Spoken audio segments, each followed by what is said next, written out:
when I was crossing a narrow rural bridge, old bridge. A tractor-trailer truck, an 18-wheeler, he just literally ran over the top of my car. I was pronounced dead on the scene. The moment the truck struck me, I was absent from this body, and I was present at the gates of heaven. It happened at 11:45. It's now 1:15 in the afternoon. He's praying over my dead body, and I start singing that song with him. And I'm back.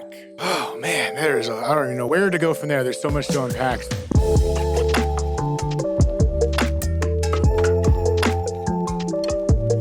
Don, I want to thank you for taking the time to speak with me. And for those for my audience that may or may not know of you and your story, as you alluded to pre-recording, so I'm probably going to start the episode right now. Here we go. Is you said you got ran over by a truck, and that seems to be part of the conversation that you're leading in regards to the movie After Death, where your team reached out to me. So where's the best place for you to start to tell people about this near-death experience that you had? It can happen at any time. I think we know that, but we're always one breath away from what happens next. And I believe that. I have a background in broadcasting, radio, and television, and but I felt a call to ministry. And so in 1985, I left the broadcasting business, went into ministry. About 4 years later, I attended a conference for ministers, and it ended on a Wednesday morning in South Texas. I was on my way to my church in South Texas, and I was only about 10 minutes out of the gate of this conference center when I was crossing a narrow rural bridge, old bridge. Never been on it before. I went home a different way that day, or at least I tried to go home. I didn't make it. And a tractor-trailer truck, an 18-wheeler, came down a steep embankment, swerved over into my lane. It hit me head on. Never saw it coming. Never had a chance.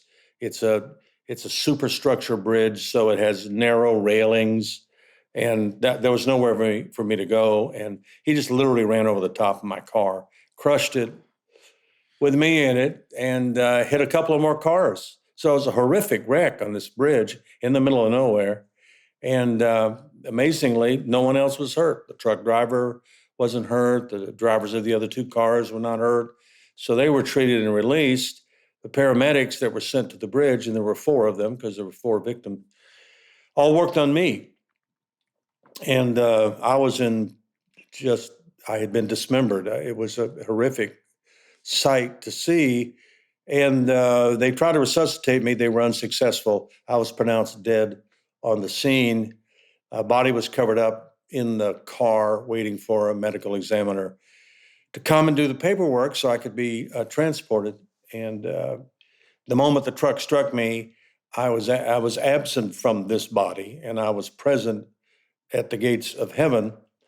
Revelation 21 says there's 12 of these gates, and I was at one of them, surrounded by people I had known and loved in life who had preceded me in death. And they all looked really good. I mean, I think if you want to look really good, heaven is the place to be. And back on the bridge, there were people behind me. Obviously, they're not going anywhere now. The bridge is blocked. Some of them leave their cars and walk up to the bridge, find out what's going on. Why are we not moving? One of those guys was at the conference with me. I did not know him, but he just felt God speak to him and say, pray for the man in the red car. That would have been me. So he had to almost argue with the policeman to let him get in the wreckage of the car and pray over the body. He finally persuaded him to do so. He got under the tarp with the body and began to pray. This went on for an hour and a half. By this time, they had identified me. They had called the church where I was headed, told them I'd been in a wreck, but not that I was a fatality, because they don't do that on the phone if they can help it. And in fact, I have been out many times to notify people with law enforcement that someone they love has died, has been killed. So they were going to do that for me. So this guy's name was Dick on a Wrecker. He's under the car praying over my dead body and singing a great old hymn, What a Friend We Have in Jesus. He's holding onto my right shoulder because my right arm is the only thing I did not break in the wreck. And he's singing that song, and without warning, an hour and a half after the wreck, it happened 11:45. It's now 1:15 in the afternoon. He's praying over my dead body, and I start singing that song with him. And I'm back. And of course, he's shocked. He goes and tells the EMTs that the man in the red car is alive. He's singing, and they don't believe him. So he has to convince them to come over and check on me. They do. They find out that I'm slightly alive, and they try to extricate me from that car. Removing a living person is very different from removing a dead person from a wrecked car. So they did. Took hours. And from an accident that happened at 11:45 in the morning, I arrived at Memorial Hermann Hospital in Houston, Level 1 Trauma Center at 6:15 that night, 6.5 hours after the wreck. I would be in a hospital bed for 13 months, and I would have 34 operations to put me back together again. So I never planned to talk about what happened to me. I really wanted to put it behind me and never have to deal with it again. The reality of it is, I believe God put it in front of me, and so I had to reconcile that. I had to accept the fact that people wanted to know if there is life after death. They want to know if heaven is a real place. They want to know if you can have some kind of existence after you've gone through a horrific trauma and you're never going to be the same again. And they want to know, I believe, that if prayer works, because the only reason I think I'm still here is because a lot of people prayed.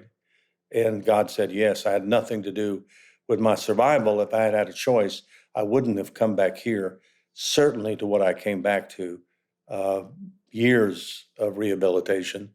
And I'm not the way I was before. I can't do a great deal of the things I did before. I was a 38-year-old healthy guy with 3 kids and a wife and doing what I felt like I was supposed to do. And suddenly one day on an old bridge, everything changed. Oh man, I don't even know where to go. I don't even know where to go from there. There's so much to unpack. So thank you, first of all, for sharing that. I feel like I was like looking at you, but I feel like I was watching a movie at the Sure. same time. No pun intended regarding the movie that just came out. No, I know I what you're saying. You know I what I feel mean? the same way myself. But let me ask you. There's a lot of questions I have and thoughts I would like you to continue on with. But what did the doctors or the hospital specifically say medically since you came back? I'm just curious, outside of an existential, philosophical conversation about a near death, Yeah. what did they say is the reason you came back? 'Cause I've never heard of an hour and a half being technically dead. No. No, there's a lot of discussion, it has been for years, about what are euphemistically called near-death experiences. And I think a lot of people have near-death experiences. I think there are more of those by far than there are situations similar to mine. I don't think I had a near-death experience. I think when you're dead an hour and a half, you're not nearly dead. I think I literally died. And I think I was prayed back. I think I was sent back. And I had to really accept that because I didn't want to come back. If you've been there, you don't want to be here. And there were a lot of compelling reasons why I should have wanted to be here. And of course, I got to see all 6 of my grandchildren come into the world. I mean, I've had glorious things that have happened since I came back. But every day I'd rather still be there. I think the doctors were stunned. First of all, that I survived the catastrophic injuries. I was missing 4 inches of my left femur. It was ejected from the car and never found when the dashboard collapsed Oh on my man. legs. My right leg was broken at the knee, so it was just shattered. My left arm, I must have put it up when the truck was coming for me because I don't remember that. But the truck took my left arm into the back seat of the car, and from here forward was laying on the back seat of the car. I was impaled on the steering wheel. This was before airbags. I had brain damage as a result of my head knocking against the side of the car. My wife still thinks I have brain damage. This comes in handy sometimes. That sounds like an Um, excuse. I can, say, well, I have brain damage. Yeah, it's a good excuse, and it works because she knows that I did. I had blood coming out of my eyes and ears and nose, Oh man. and but it was dried because my heart stopped beating instantly. So the doctors were stunned, puzzled. I think eventually they accepted it because I was here, and they knew what had happened to me. The evidence was clearly there. I was killed instantly in a head-on collision with a tractor trailer truck, but I am here. And so they just have more or less, and then obviously many of them have worked on me for years. Some of them are retired. It's been so long since this happened, but they tell the story all the time because they've never seen anything personally quite like it. So I just think it's a miracle. I think God is still in the miracle business, and I see it all the time. I hear it all the time. So I believe it. I don't feel very miraculous, frankly. It's gotten cool. The weather has turned cool, and every time that happens, every bone in my body begins to ache, and the joints. So I'm very much reminded every single day of my life what happened to me, like you are, I'm sure. Um, but I press on. I have stuff to do, and I'm going to do it as long as I am able. And the next time something happens to me, I just want to leave. I don't want to come back. Here, I mean, look at the present state of the world. Do we really want to all be here? Some of us won't be before the sun sets. So we have to be ready for what happens next. That's what I'm trying to do, is to get people ready. Yeah, it's fascinating because I've heard, I've had a few stories on this podcast, and obviously not the same as yours, but a quote unquote near death experience. And I feel like one of the consistent patterns is I've heard, correct me if I'm wrong, as it relates to your experience, that when they do cross over, if you will, coming back is almost like a weird hangover because you were just somewhere so whatever great adjective you want to use, or you're home or in heaven, however you want to say it. Coming back is kind of like, oh man, I'm Right. here, and coming, and I wonder, like, what is the purpose of Yes. that? You know what I mean? Like, what are we? Is it just to tell the message, or is it? Oh, yeah. Some people don't say anything, and we don't know about their story. So it's like, what is the point of going there Right. and then coming back? I don't even know if that's a question. It's just a thought. I think there's more of that, the not saying, than there is the people who tell. I let it slip out to like my best friend. He knew that when I came back, of course, I was in just horrible physical shape, and equally messed up emotional shape because what I had seen and lost, and then I came back to just hell on earth. I wore one of the first, if not the first, external fixator. You've probably seen it on people's arms and legs, the enormous contraptions that have halos around your leg or your arm with rods going through and coming out the other side. I wore one of those on my leg for a year. You turn screws on them 4 times a day to stretch the bones inside the leg to try to make it regrow back. Oh man. It's just unspeakable.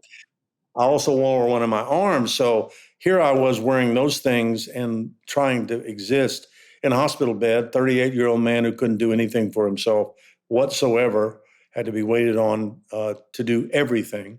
Just you could use your imagination there. So I came back to that, and it didn't take much to figure out I did not want to be here, especially in that condition. And I had no hope. The doctors could give me no hope I would ever walk again, or that I would certainly ever use my left arm again. So I walked in here to sit down to talk to you on my own 2 legs, and this is my left arm. So I do believe in miracles, and I am back in the saddle again, but I'm not anywhere near what I used to be before the truck ran over me. And, that's the interesting part of the conversation as well, is that, obviously you've been on podcasts before, you've shared your story before, you've written about it, your books.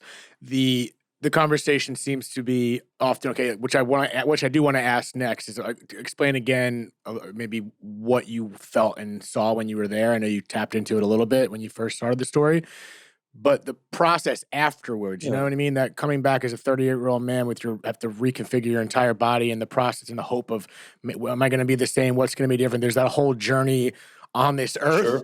that I feel like kind of gets maybe pushed to the side when people hear your story, and maybe I'm wrong with that.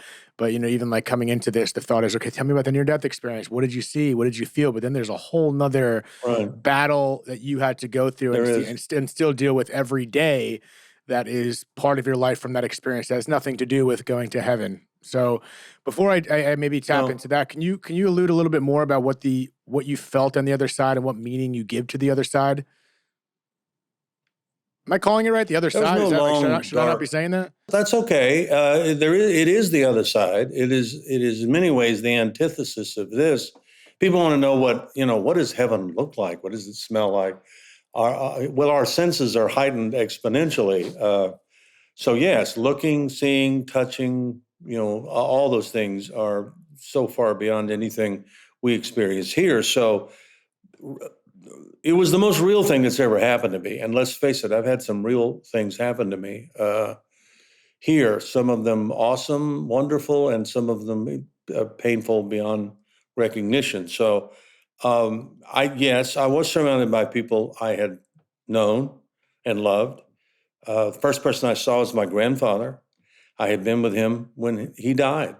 I rode with him in the ambulance to the hospital when he had the heart attack. And I was standing outside the door all by myself when the doctor came out and said, I'm sorry, we did everything we could, but we lost him.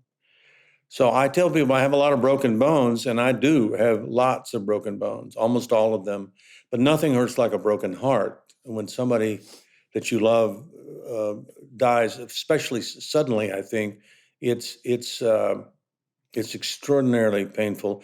It affects all of us different ways, but it just devastated me. I wasn't expecting them to lose him that night. So the last time I saw him, he was at his funeral, in a casket. Now I'm standing at the gates of what I believe to be heaven, and he's there. And he looks better than he ever did here, and he's extended his arms to me, and he speaks a language I've never heard before, but fully understood, and says, "Welcome home, Donnie." That was his word. That was his name for me. The only he used. And so when I saw him, I knew where I was because I knew where he was. And there were other people there, next door neighbors, a couple of guys from high school that were killed as we graduated. Just a whole raft of folks. I had plenty of time to think about that when I got back. Like, why did that particular group of people meet me at the gates? I didn't see anybody I didn't know. This is outside now, the gates, and I know why they met me. They all helped me get there. They all had a profound impact on my life here on Earth, and I think that's who God wanted me to see. I think that's who God wanted to greet me to know that I was at home and Mhm. that these were the people who loved me and helped me get there. So we embraced, we talked. I wanted to go inside, and so I did go inside, and I didn't fully enter, but I'm surrounded by angels. It's all they could have been above me. Many of them were different. I mean, they're not all cherubs sitting around on clouds playing harps. They were quite beautiful, and some very large, some without wings. So I'm greeted by these people. I'm surrounded by music, unlike any music I've ever heard here. And I used to play it for a living. I'm a big fan of music, but this was superior, and it was symbiotic. There were thousands of songs at the same time without chaos. All the songs fit together. You could distinguish each one with your heavenly ears. So it was just stunning. It was one of the reasons I resisted the opportunity to talk about this is because how do you talk about a heavenly place with earthly words? We don't have any words here that will do it justice. So I tried to do the best I can about it. I wrote a book so I would never have to talk about it. That did not go well. That book was on the New York Times best-selling list for 193 weeks, and it sold 9 million copies. So that was not my intent. I wanted to be able to point at the book and say, if you'd like to hear the story, it's you just read the book. But they read the book and it just went crazy, really, and still is. I mean, we're still talking about it 35 years, you and I, right now, today. So sorry, people want to know. Sorry, I got you if there was talking life about it after again. death. Yeah. No, I've reconciled that. I have seen, I have stood beside too many caskets. I've been to too many funerals. I've been asked to go over and see Aunt Mildred with someone because she's very near the end, and I've done it thousands of times because people want hope. They want to know there is something after this. I believe there is, and I experienced it myself personally. I just wasn't planning to die that day, and I think very few people are. They are not prepared for what happens next, and so that's what I've been trying to do, and I'm okay with it. I'm more than okay with it. I know that's why I came back. I know that. Well, let me ask you this, because obviously and I think with a story like this, and what I've seen from the stories I've shared is there's always an opposing side, just such as life. There's people have their beliefs, and that's all. That's totally Sure. fine, of course. Yeah. But with that conversation, with your story, do you leave any wiggle for, okay, was this a real? Obviously, it's a real experience. Like, regardless of what it is, it's a real experience. But I mean, your certainty of seeing the other side and being at heaven, is there any possibility that you think, did I see that? Did I go to heaven? Or is this something else of my brain or my mind confusing me? Like, what is that distinguishing factor? Again, maybe you can't explain it because people that don't experience it will never understand. But what is that deciding factor that's like, this is for sure, to me, that was it. That was real. Well, actually, that is my reality now. This is not. I mean, I know we're having this conversation, and when it's concluded, I know we will have finished it. But I live the opposite now. I mean, that is my reality. I know that's what happens next. I know it's eternal. It will go on forever. It's hard for us to wrap our earthly brains around eternal.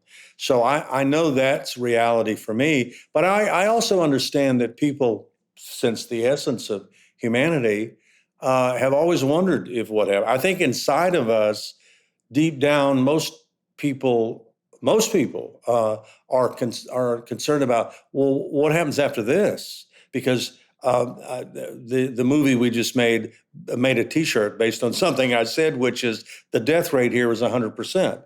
We don't get out of this alive. And so they have a T-shirt that says "Death rate is 100%. Make the day count." That's good. That's I just saw it. I didn't know they did it, but yeah, the death rate here is 100%. You know, it is 100%. And so that we're assured of. We do know that because the people we have known and loved have preceded us, and we're still here. So, but we know we won't be here. So that's a given. But inevitably, almost every human being wonders if there is something after this. Every culture, every civilization, every religion. So that's a very common feeling within us. It's almost the most human thing that we have as humans, is knowing we're not earthbound, that something else happens after this. So to me, that's a given. I've never doubted that. I didn't doubt it before the truck hit me. And so I having just lost a daughter, I don't doubt it. I saw them take her away. I know how real it is. And I just tell people, I understand how you feel. There's no sense of arguing. Religious arguments never go anywhere. They just wound up frustrating people who are arguing. And so I just try to tell the truth and let the chips fall where they may. I really am trying to get people in, and I want them to have a better trip on the way. In that first book, 90 Minutes in Heaven, I wrote a chapter. Now, this is 2000. 2002 when I'm writing the book. So this is over 20 years ago. I don't remember hearing the words new normal, but I have a chapter in that book called New Normal. So I don't think I coined the phrase. I may have, I don't know. But at that point, that's what I was trying to help people find is a new normal, because you're never going to be the same again. There's things that happen to you. It's a certainty that your life is going to change. If you can accept that and move on, you can have a meaningful life. If you can't accept it, you're going to be paralyzed for the rest of your life by the situation that happened to you, and you will mourn or be frustrated or even angry for the rest of your days. So with this experience and all these lessons you just explained, why do you think we're here? Is there anything that you pulled in regards to our purpose here from your near-death experience? Yeah, I think we're here. I believe we were created by God, and for fellowship with Him. I think He wants to relate to us. I think He wants to hear from us. I think He wants to talk to us. I think He's talking a lot more than we are listening. And I think He wants to hear what we have to say. I truly believe that. I believe we were created in His image, and I don't mean we look like Him. I mean, we have the feelings and the depth that cries out to Him. He does want to relate to us, and I think He does relate to us. There are many people here on the planet that feel like they talk to Him every day, sometimes all day, sometimes at least several times a day. So I happen to be one of those people, and I want to introduce other people to Him, and so that's essentially what I'm here for. But I think we're all here to, in a sense, glorify Him, relate to Him, speak to Him. And that's why I believe in an afterlife, because there we don't ever have to leave. I don't think there's any goodbyes in heaven, only hellos. I think it's like eternal, and we'll be there forever. I just didn't happen to get to stay that first time. And so I'm planning on going back. And I hope people will leave me there. I don't want to come back here because I'd rather be there. Even in spite of the fact that many people I love are still here, I know they're coming. Beautiful. And in regards to that, I guess, if you will, that confirmation of the afterlife from your experience, how has that shaped how you live this life? Because I feel like, what I mentioned earlier, coming back, it's like, oh man, it's like, is it a bummer sometimes, or do you live life in a different way in regards to how you live your life and go through life's ups and downs? I mean, you mentioned just a few minutes ago that you lost your daughter when not that long ago, or how many years it's been, and does an experience of crossing over and witnessing an eternal life after, does that have any meaning towards life's experience, whether it's loss or something else? Does it help you cope? Does it give it more meaning? Is it like, well, it's all going to be good anyway? We're coming up on the first anniversary of the passing of my daughter. She was 46, but to me, she'll always be my little girl. If you're a dad, this is my little girl. And so I obviously think about her every day. I pass through the house and there are pictures of her. I haven't deleted her text from my phone. The reality of the separation is real. I often tell people when they've experienced a loss, I'm sorry for your temporary separation from your father. It's real, but it won't last. And I believe that. That was my experience. And I believe heaven is a prepared place for prepared people. I wasn't planning to die, but I had made, if you will, reservations. I knew where I was going that day, the moment I took my last breath on the bridge. So she and I had conversations about this. She had kidney cancer and struggled with it almost 6 years before it finally overcame her. So to say that we talked about this, that she knew my experience, was an understatement. She was 12 years old when I was killed in the car wreck. So she watched the whole evolution, the whole experience with me trying to get back on my feet, the therapy I had to go through, all the things. So she knew about it.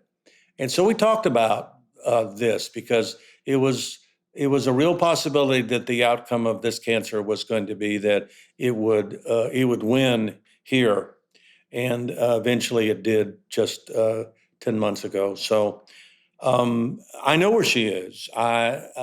We talked about what happens next. She knew my experience. So, like I said, it's just, that's not the natural order of things that your children precede you in death. But I always felt like she was a gift anyway, that God gave her to me, and that I was a steward of hers. I was here to take care of her and give her as good a life as possible. But he belonged to her. And so at the time that was right for him, he took her home, and then I will see her again.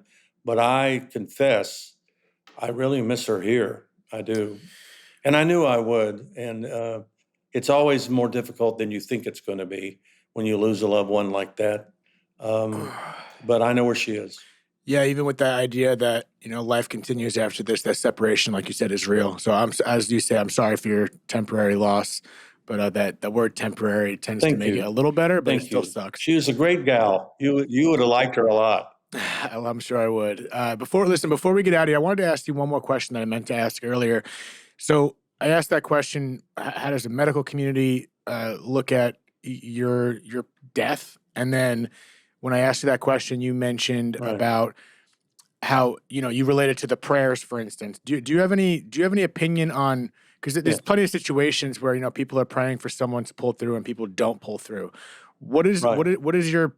perspective on that situation, that when people pray and the outcome isn't like yours, where you come back, where the prayers per se maybe didn't do anything? So what is that process of, when do they It- work, when do they not, or why? Interestingly enough, one of Jesus's followers asked him the very same question. Like, how do we move the hand of God? How should we pray?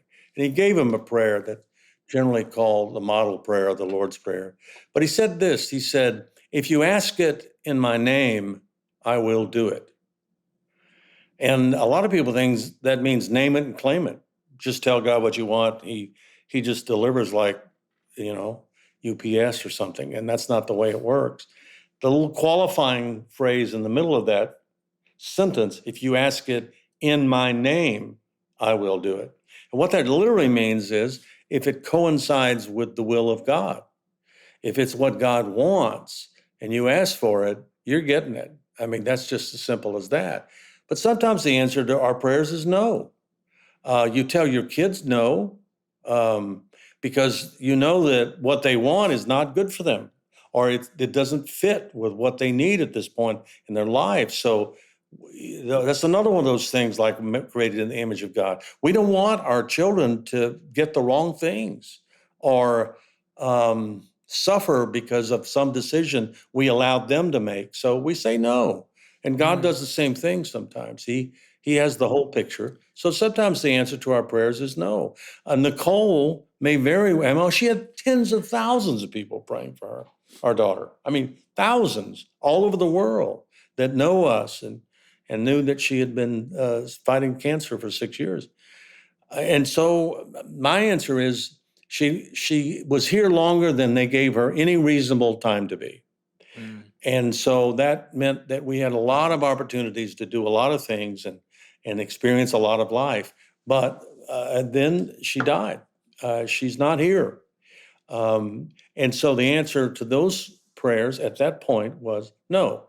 I believe that God gave her to us, and God took her home.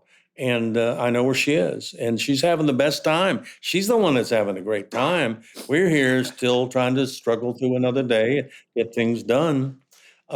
This movie that we made is kind of about that. It's what happened to the people who lived, but it's also, you were asking about scientists. It's all, half the movie is scientists.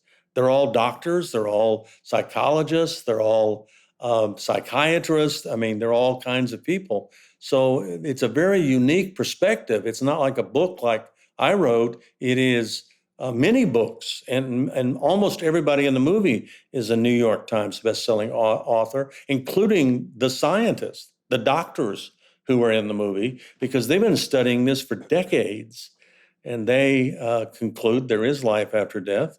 They can't explain it, but they've seen it on their test results, and they've talked to way too many people who've experienced it, dating back to 30, 40, 50 years ago. So that's why I agreed to be a part of the project, is because it's not just a bunch of talking heads, us people who have drowned or died or tried to kill themselves or just went through any number of experiences and were dead. In fact, we had a dinner before the movie premiered in Hollywood, and it was just us, the people, the near-death experience. So we just called it the Dead Man's Dinner, even though there were some ladies there. And it was kind of, yeah, it was. We were sitting around, and virtually everybody at the table had died. And That's we're wild. sitting there eating dinner together. So yeah, but there were some of the doctors were there, some of the physicians, some of the psychologists that had studied this. So it's a unique perspective for people to make their own decisions when they leave the film. And that is there life after death? That's the question that is asked and is answered in the movie. So I'm all for that. I want people, they're gonna have to make their own decisions anyway. Yep. I can't make them for them and wouldn't if I could. So I just want to see people there. I mean, I sign all my books, see you at the gate. And I'm praying that is true for all of us, is that we will all be together one day forever, a place where there is no death, there's no dying, there's no pain, there are no goodbyes. That's where I want to be. And I'm trying to get everybody in with what time I have left. Whew. All right. Well, Don, thank you for sharing that. I spoke to Steven, the director of After Death, and he explained in a similar way to Yeah. me, where it seems like there's a lot of different vantage points, which is important. I think it doesn't just show one side of the coin. He mentioned there are some skeptics that came into I the think film. it is. You know what I mean? I I think that's absolutely important. think it is. Yeah, we have people who were raging atheists before this happened to them. I mean, like really in your face type atheists, and I know them.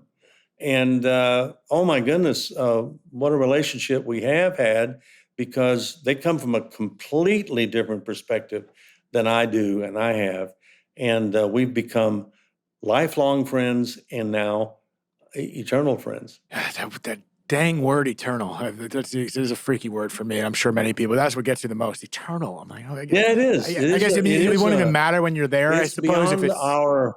No, we won't even know all the Yeah. things that we endured down here. That would be not heavenly if we went back over that stuff, played it over and over and over again. You know, getting run over by a truck, having my daughter die in front of me. I mean, all those things, 9/11s. I mean, that's not heaven, and so we won't even have a memory of that happening there, because it wouldn't be there. It's a whole new thing. It's a whole new thing, and it is eternal. There are no days. There are no nights. It's forever, and I like that idea because I'm 73. It has been a roller coaster, brother. I mean, there've been just unbelievably wonderful days and days that have been so dark that I just wanted the sun to come up again. So I've done that. Most of us have. And if we've been here any length of time. So there's a place where that doesn't happen. The sun doesn't come up because the sun is always up and there is no night. Yeah, it always makes me think, if things are so much better over there, why are we all fighting so hard to survive? It's like, can't we just go there already? I don't know. But listen, Well, man. because we got off to a terrible start here. I mean, you go back in antiquity, you go back to human history, we got off to a terrible start. And we haven't figured it out yet. Nope. We're fighting wars on two sides of the world right now, and earthquakes are happening, and people are starving. I mean, we don't have to go far to find horror. And so, yes, we basically succeeded in fouling up a great deal of what we were given from the environment on down to daily existence. So there has to be a better place than this, and there is, but we can do better here. We can do, and we should. Yeah, and I mean, just as much as you don't have to go far to find the horror, I still even believe with that, the contrast is you don't have to go that far to find the beauty too. So I think you can seek that out every day, even True. amongst the chaos and Oh, the horror. yes. So I think it is an important Yes. perspective, even though there's that shadow there. It is. It's a balancing act of being aware of that, but without the shadow, can you really determine what the light is? You know what I mean? So that's a whole nother podcast for you and me, Don. But I want to thank you so much for Point taking the well time. taken. Absolutely. You're absolutely right. Yeah, You know? it is. It is. We have that beauty. When I lost my daughter, but the truth is, when I held her as a baby, I couldn't have been more deliriously happy than anyone who's ever lived. So yes, it is a joy and a thrill sometimes to see that sunset. On the other hand, it could be unspeakably painful and difficult as well. So it's part of the human experience. But thankfully, we were not created for that. But we caused that because of our own will. We did things we shouldn't have done, and we've been paying for it ever since. But there is a place where it's paid for already, and we don't have to worry about that. So, it's just one day at a time. I get up in the morning, I'm still breathing. My mother used to say my name's not in the obituaries, and so that was a good day for her because she was still here. And I'm kind of she's been gone for a while, but I think about that. Yes, I'm still here. So what have I got to do today? I've got to do whatever I possibly can to make it a better life for other people around me, because we're all running out of time. And the truth is, the people who are a lot younger than me may precede me. That's how urgent it is. I feel like it's urgent, and so that's why I still do what I do at this age, when a lot of people are sitting on the front porch, drinking lemonade, and that'll never be for me. As long as I'm alive, I'm trying to get people in and help them have a better trip on the way. Well, there we go, man. Until this trip is going to continue for however long it's going to be, then I guess I'll see you at the gate if I don't see you in Los Angeles. How about that? Yeah. I'm looking forward to it. But in the meantime, let's hang around for a while. Yeah, let's hang out and make a difference. There we go. That's all we can do. But let's do it. Don, thank you again for being here, and for everyone, I'll put more information on him, and maybe check out the movie After Death. If you can. It's in a lot of theaters, actually, from what Steven was telling me. So go check it out. After Death, it seems really interesting. I love the vantage points that you guys are focusing on both sides of the coin, for believers and non-believers. So it's just an interesting discussion. Right. Your story is very powerful. I'm glad you're still here, and thank you for your time. I know you're a busy man, so appreciate you. Be blessed. All right, everyone. Another episode of Dead Talks. Until next time, as usual, this is David, and we'll see you later. Thank you so much for tuning in to another episode of Dead Talks. Please do not forget to hit the subscribe button and also the notification bell. That'll give you updates as to when we post a new video, more episodes, and more content in general. We are streaming on all the major podcast platforms, including Apple, Spotify, iHeartRadio, Pandora, and all that. And also find us on Instagram at Dead Talks Podcast or www.deadtalks.net. Thank you so much.